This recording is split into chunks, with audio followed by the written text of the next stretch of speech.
Here is the full telephone conversation between Beverly and a Worcestershire County Council social worker dated 15th of the 11th, 23, featured in our video Council Maladministration, Malpractice and Misconduct 1.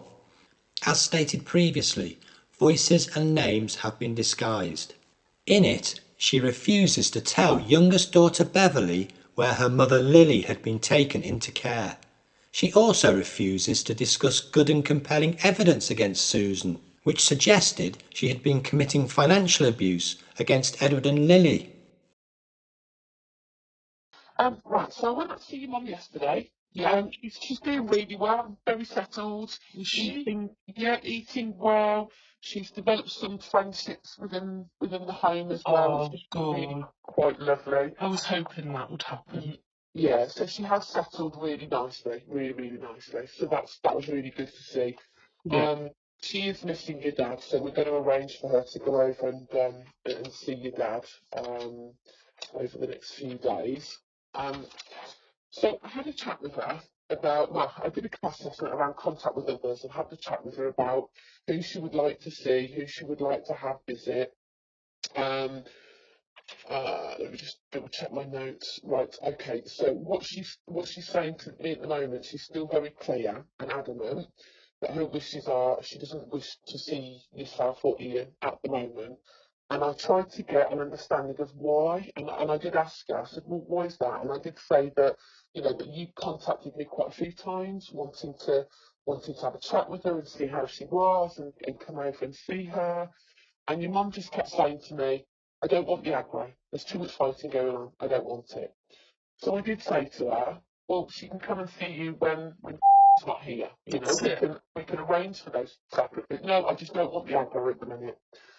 And I couldn't quite get past that. And I was trying to with that loads. And I spent a good hour and a half with her at the home, having that conversation. She couldn't quite give me a reason as to why she didn't want to. Exactly. That's why she'd be fine with me. What it is, it's blaming me for the aggro.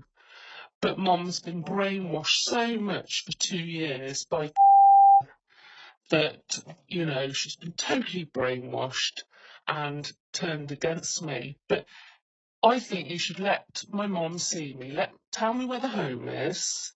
There stands a good chance won't be there when I go to the home, and I can guarantee your mum will be fine with me when not around.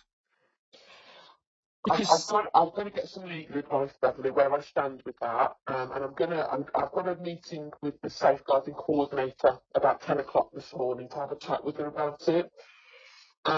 Because where we stand at the moment, Mum, even though there isn't your views is that Mum has been brainwashed by. She has, but the thing is, I'll just stop you there a second. I've got a telephone conversation that I had with my mum about 7 days ago, before you actually took her into care. Right, okay. And she's fine with me to my face, but she has just gone on and on and on and on. She might say, this is what they've been saying all along, that we've caused the aggro. But my mum doesn't understand that I've just tried to protect her. No, your mum didn't say that you're causing the aggro. Was she saying it's Ian? Yeah, well. No. She's not blaming any person in particular. She just said the aggro it causes. And she did go on to say to me, the girls don't get on, they can't be in the same room together. It just causes too much aggro for me. But she stole £50,000 off them as well. She's stolen all their life savings. Well, those are allegations at the moment, Beverly. We've got no evidence as such with that. Your mum and dad. You've got the bank statement. That's from December, January. It doesn't show me 50,000 going into the account and being spent. What you should be doing is just, which home is my mum in, so I can give the nursing home a call. No, I've got to speak to my safeguarding lead, and I've got to speak to legal about where we stand. Just hang on a second. So you're letting visit the care home when she's a crack cocaine heroin addict? It's your decision, but I'm going to. No, it's not my. It's not my decision. It's not my decision. Well, your boss's decision, whoever's decision it is. I have never fallen out with my mom in all the years that I've known her. And I've done nothing to, and my sister's stopped me from seeing my parents for the past 2 years. I've only seen them in 10 minutes in the past 2 years. Now, I think it's totally unacceptable for you and I visit when she's a crack cocaine heroin addict, and she's the one that's ended up putting my mum and dad into these severe situations of being in a care home and my dad being in hospital with severe neglect.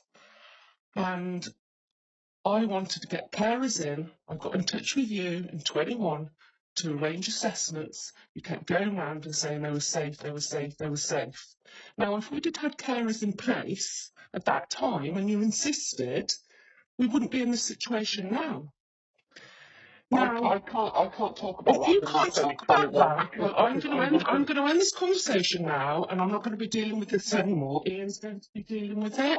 Okay, well, I'm not happy. Hang on a minute. I'm not dealing with Ian, Beverly. I'm No. going to speak to my safeguarding lead, and I'm going to speak He to wants to legal. speak to you now. Here he is. Well, And by the evidence.